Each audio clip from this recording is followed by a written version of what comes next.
Buenos días, Señor. Cada mañana tenemos una nueva oportunidad para comenzar de nuevo, para poner en orden nuestras vidas y conectarnos con nuestro Creador. Les invitamos a que disfruten de este tiempo devocional, de lunes a viernes a las 5 de la mañana por Radio Renacer España.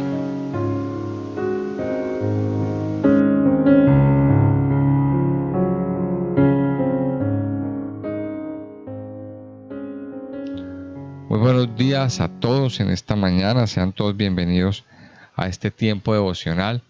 Este es su programa que hacemos cada mañana con mucho amor delante del Padre para iniciar el día con palabra de Dios, para iniciar el día con oración, con adoración al Padre, con adoración a nuestro Dios. Iniciamos el día postrándonos delante de Él, poniendo delante de Él todas nuestras peticiones, todo nuestro ser y por supuesto meditando en su palabra. La palabra de Dios que es viva y es eficaz, la palabra de Dios que nos levanta, que nos fortalece y que nos llena.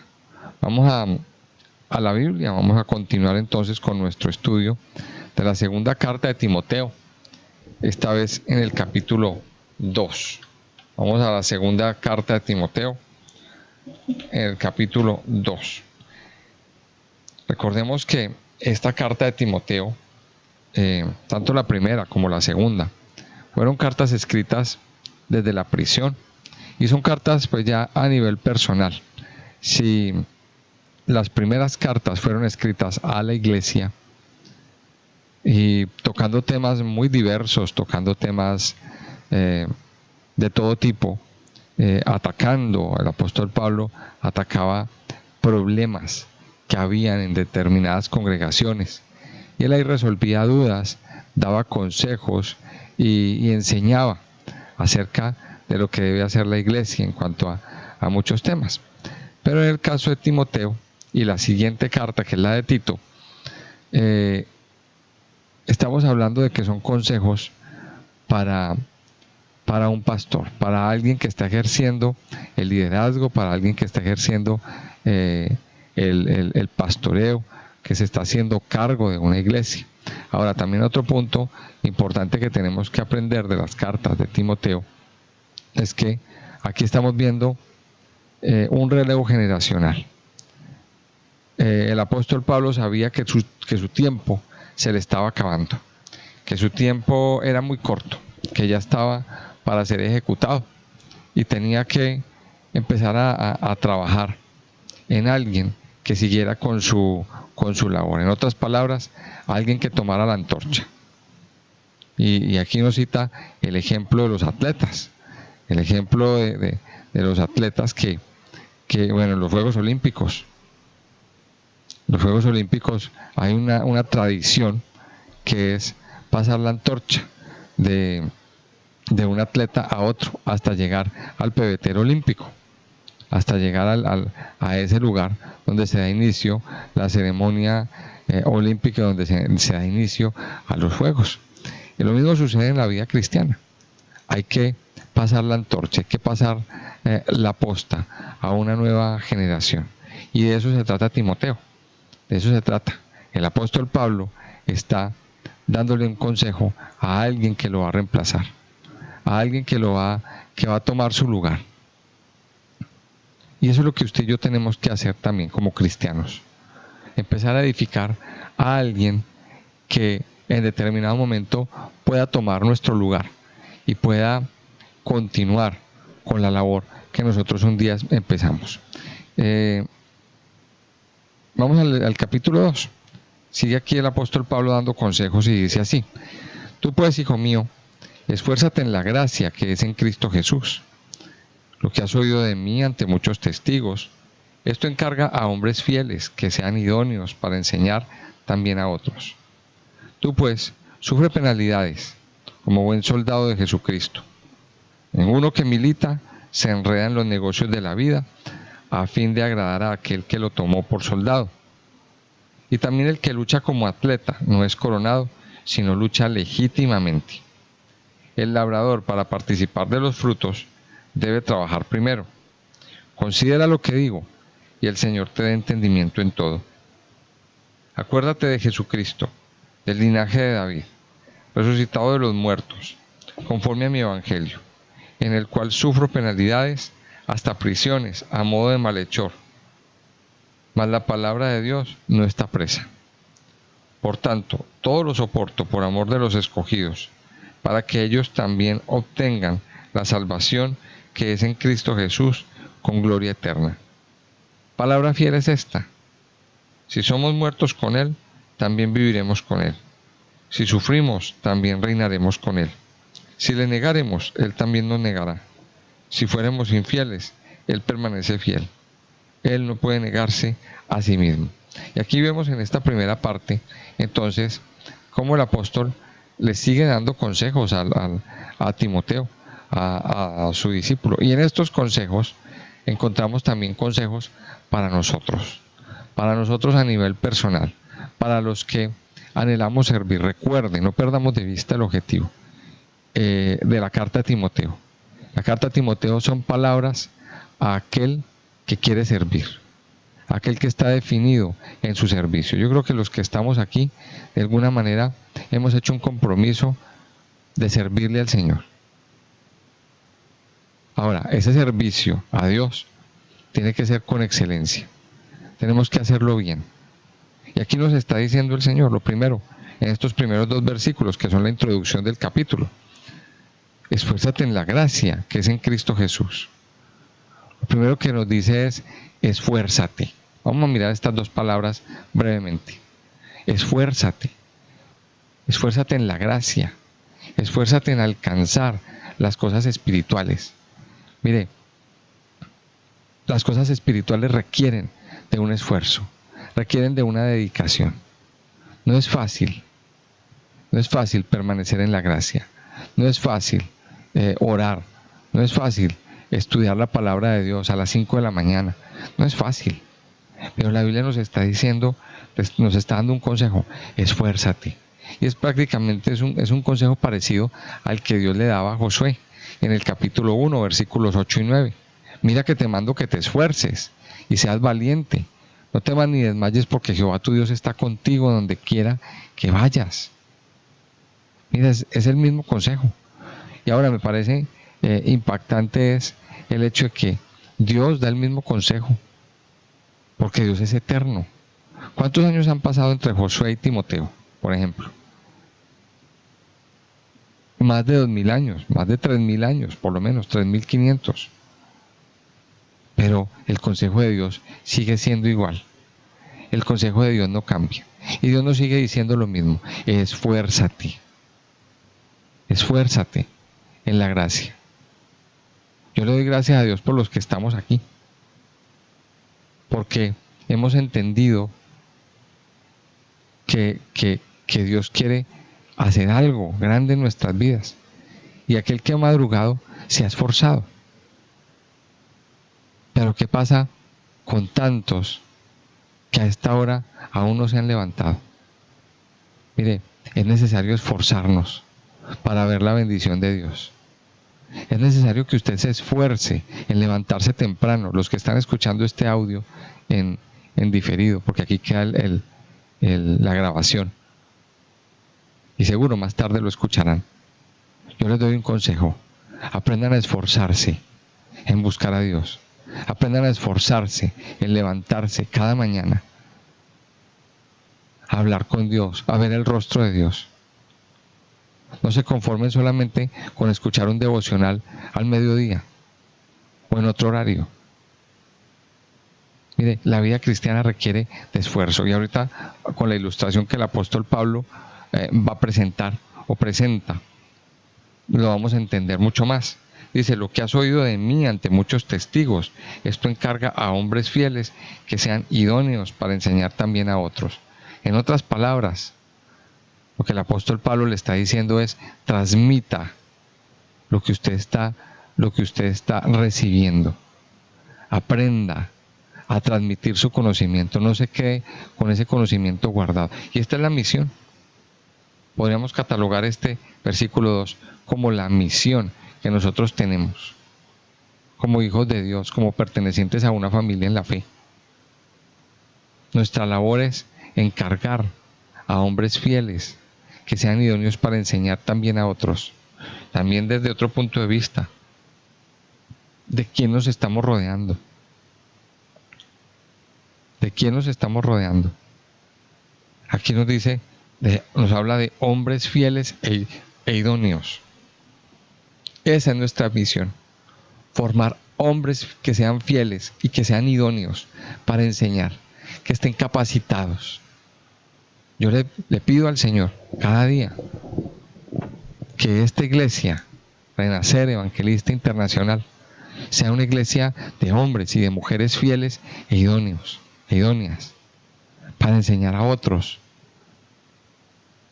Que no sea solamente una iglesia de personas que vienen a escuchar y se van. No, tenemos que convertirnos. Ojo con lo que voy a decir. Tenemos que convertirnos en hombres y mujeres fieles, capacitados para enseñarle a otro la palabra de Dios, para enseñar a otro a conocer la Biblia, a leer la Biblia, para enseñarle a otro. Eso se llama discipulado. Esa es la palabra. Eso se llama discipulado. Y usted y yo tenemos que aprender a ser esos hombres fieles. Cada uno de nosotros tiene en su ADN interior la capacidad de ser padre y de ser madre espiritual. Tenemos eso. Así como en lo físico lo tenemos, también en lo espiritual también tenemos ese don y esa capacidad. Luego dice el versículo 3, del versículo 3 al versículo 7, el apóstol nos ilustra, nos da unos ejemplos de cosas de la vida para hacernos entender lo que significa esto que nos está comunicando. Entonces dice el versículo 3, dice, tú pues sufre penalidades como buen soldado de Jesucristo. Ninguno que milita se enreda en los negocios de la vida, a fin de agradar a aquel que lo tomó por soldado. Y también el que lucha como atleta no es coronado, sino lucha legítimamente. Y el labrador, para participar de los frutos, debe trabajar primero. Y dice el verso 7, considera lo que digo. El Señor te dé entendimiento en todo. Y aquí está utilizando una ilustración. Y vamos a mirar qué significa brevemente esta ilustración. Él pone 3 ejemplos, 3 tipos de personas, que a lo mejor eran muy comunes en ese tiempo.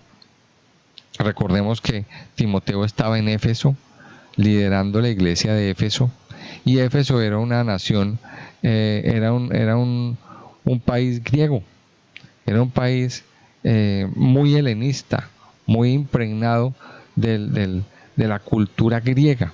En la cultura griega pues era muy común encontrar 3 personas, 3 tipos de personas: los militares, los atletas y aquellos que se dedicaban a la tierra, los agricultores. Y entonces el apóstol nos presenta estos 3 ejemplos. Primero nos habla de los militares. ¿Cómo son los militares? Dice, tú pues sufre penalidades como buen soldado de Jesucristo. Entonces nos introduce en este tiempo. Usted y yo somos soldados de Jesucristo, y como soldados, primero dice aquí, sufre penalidades.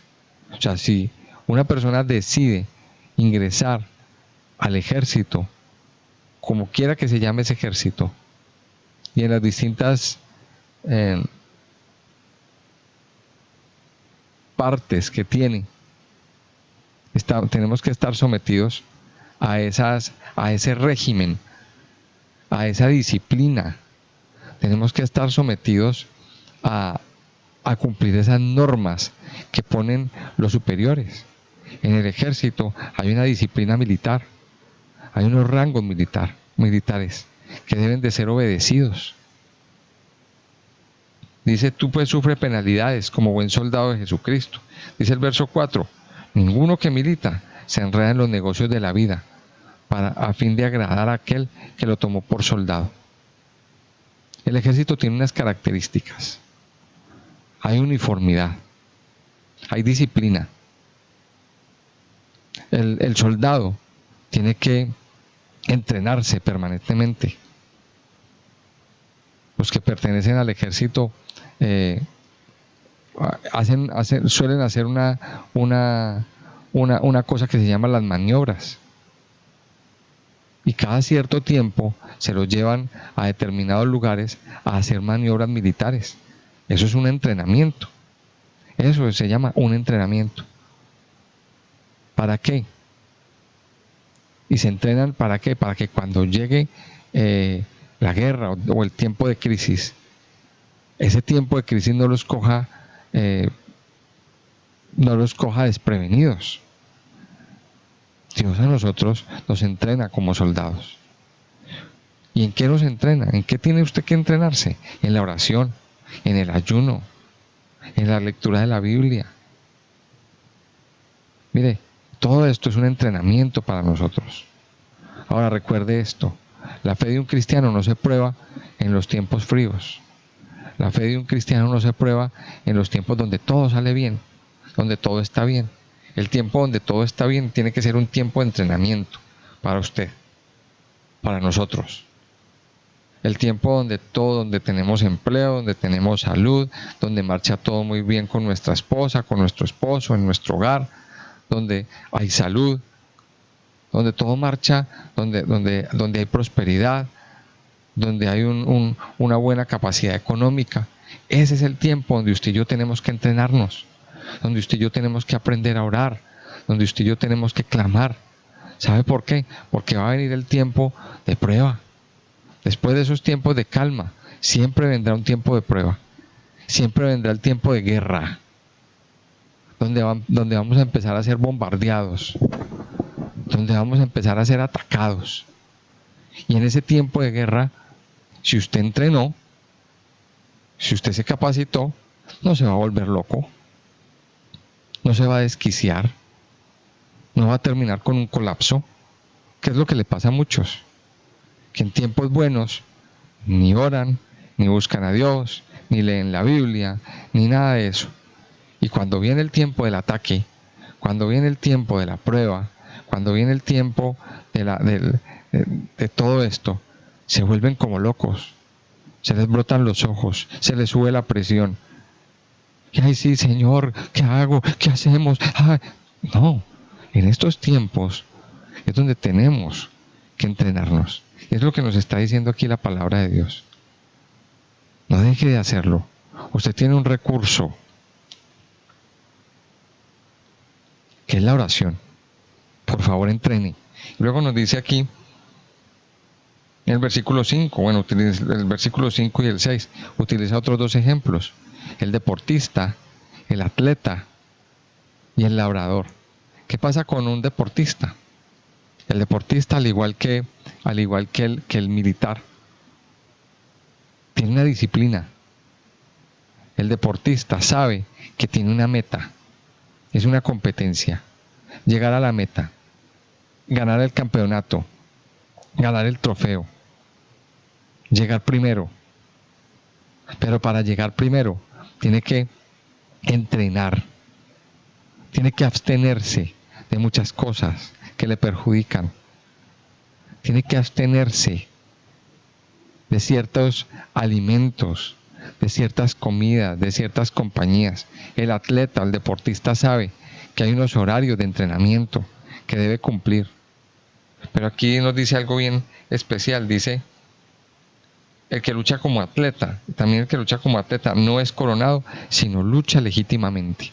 La legitimidad, mis hijos, en cuanto al avance, en cuanto a la lucha, es muy importante. Porque el atleta que hace trampa en su juego, en su carrera, nunca será coronado. ¿Qué significa luchar con legitimidad? Vamos a ver, vamos a tratar de explicarlo aquí. Usted tiene que entrar dentro de la competencia de una manera legal para poder ganar autoridad. ¿Qué es esa legalidad? Por ejemplo, las personas que oran por los matrimonios. Hay muchas personas que han sido llamadas a orar por matrimonios, a orar por otras personas, pero tienen puerticas abiertas en su vida. Tienen cositas en su vida abiertas que todavía no han arreglado. Pues primero hay que arreglarlas, primero hay que cerrar esas puertas. Eso es entrar en la legalidad. Eso es entrar en la legalidad. Dice que el atleta no es coronado, sino lucha legítimamente. Tenemos que entrar en la legitimidad en todas las áreas de nuestra vida. Por eso tenemos que ajustar cosas con el Señor. Pero también nos habla del labrador. Entonces, aquí el deportista tiene unas características también. Pero el labrador sabe esperar. El labrador sabe que tiene que sembrar para poder cosechar. Miremos qué bonitos estos consejos. Tanto el soldado como el deportista, como el labrador, tiene características muy importantes. Pero también aquí nos da una palabra: considera lo que digo y el Señor te dé entendimiento en todo. Usted y yo tenemos que ser como estos tipos de personas. Luego dice el versículo 14, vamos allí, dice: recuérdales esto, exhortándoles delante del Señor, a que no contiendan sobre palabras, lo cual para nada aprovecha, sino que es para perdición de los oyentes. Mire lo que dice el verso 15: procura con diligencia presentarte a Dios aprobado, como obrero que no tiene de qué avergonzarse, que usa bien la palabra de verdad,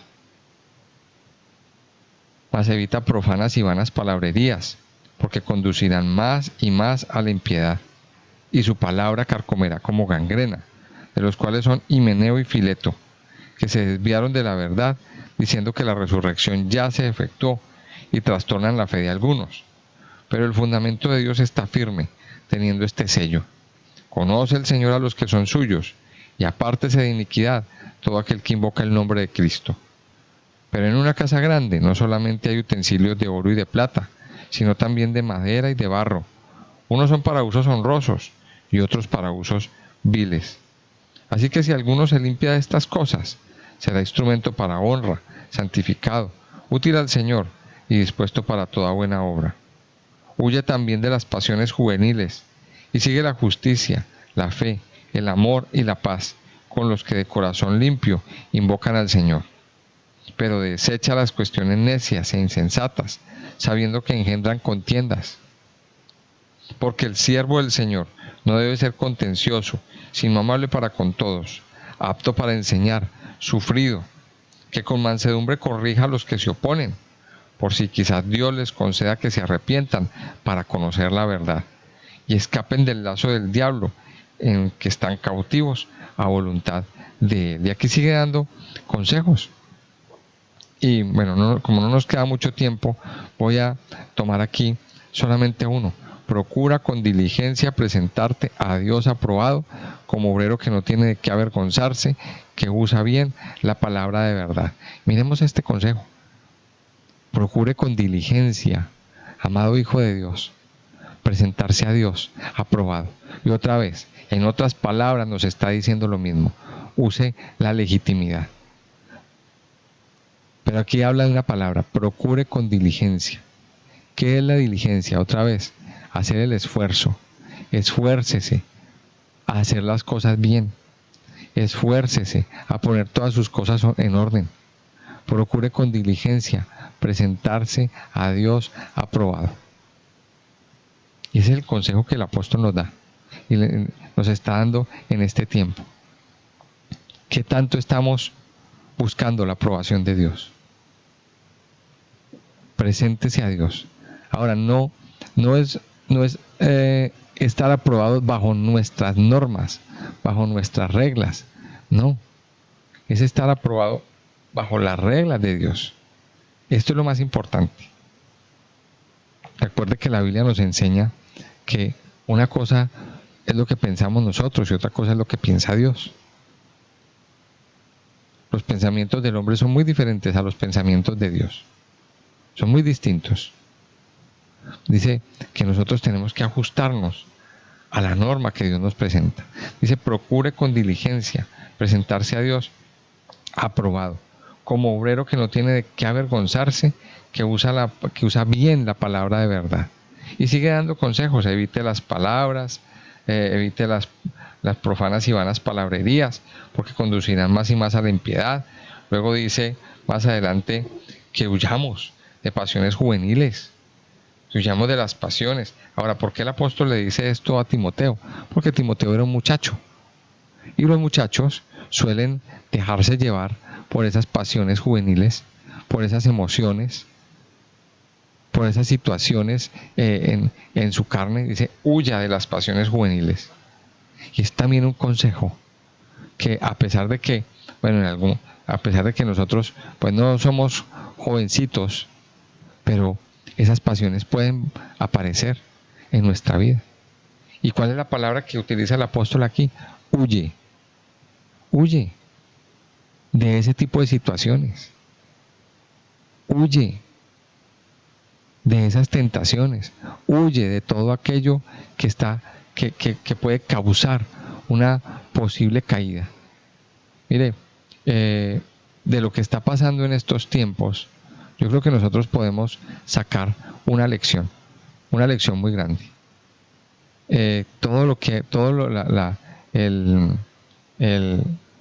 El pánico que se ha generado en cuanto a este tema del coronavirus, yo creo que a nosotros nos debe enseñar algo muy importante. Primero, que estamos expuestos ante un mal invisible. Que aquí podríamos decir que todos estamos desde algún punto de vista, en algún riesgo. Y usted no sabe con quién se puede usted tropezar en la calle o en cualquier lugar que ya tenga que ya tenga la enfermedad y puede contagiarlo a cualquier momento. Ahora, ¿cuál es la instrucción? Cuídese, permanezca alerta, permanezca alejado de posibles focos de contaminación. Y de esto tenemos que aprender, porque en el mundo estamos. Y en el mundo hay un virus que se llama pecado. En el mundo hay un virus que se llama pecado. Y estamos expuestos. Pero usted y yo tenemos que tener los cuidados. Usted y yo, como hijos de Dios, tenemos que tener el cuidado suficiente para no dejarnos contaminar. Para no dejar que ese virus del pecado infecte nuestra vida y nuestro corazón. Por eso tenemos que tomar las medidas, protegernos. ¿Cómo nos protegemos? En oración, con la sangre de Cristo. Cada día buscando, cada día tomando decisiones, limpiándonos. Aquí más adelante lo dice en este capítulo 2, si alguno se limpia de estas cosas, será instrumento para honra, santificado, útil al Señor y dispuesto para toda buena obra. Nos da la exhortación de limpiarnos.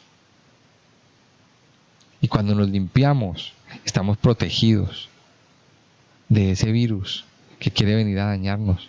Ahora, si usted sabe que hay un foco de contaminación, si usted sabe, por ejemplo, que hay alguien extremadamente infectado y que usted es vulnerable, como sucede también en el caso del coronavirus. Hay ciertas personas que son vulnerables, que tienen unos factores de riesgo. Huya. Igual, pasa lo mismo que con el coronavirus. Huya de esos lugares, de esas personas. ¿Por qué? Porque usted puede terminar contaminado. Vamos a orar y vamos a terminar dándole gracias a Papá Dios. Amado Señor, yo te doy muchas gracias por tu amor y tu bondad, por tu fidelidad, por tus misericordias y tus maravillas que llenan nuestras vidas, que llenan nuestros corazones. Yo te alabo, Padre, porque cada día tú derramas tu misericordia y tu amor sobre cada uno de tus hijos. Y hoy una vez más nos acercamos a ti para implorarte que tengas misericordia, para implorarte que derrames ese manto de amor. Ayúdanos, Señor, a vivir bajo la misericordia. Ayúdanos, Señor, a recibir ese amor grande, poderoso e incondicional que tú tienes. Pero sobre todo, ayúdanos, Padre, a vivir conforme a tu palabra, a ser como esos soldados, como los atletas, como los labradores, que aprenden a tener disciplinas, uniformidad, a luchar por una causa, a hacer un trabajo en equipo, a tener un entrenamiento riguroso para poder llegar a la meta. Ayúdanos, Padre, también como el agricultor, que sabe sembrar, que sabe esperar los tiempos, que sabe sembrar en los tiempos determinados. Ayúdanos cada día, mi Señor, a ser esos obreros aprobados. Pero sobre todo también ayúdanos a huir de aquello que nos contamina, de aquello que nos sirve, de aquello que nos puede causar una caída. Padre, yo te doy gracias por escogernos como tus hijos, como tus siervos.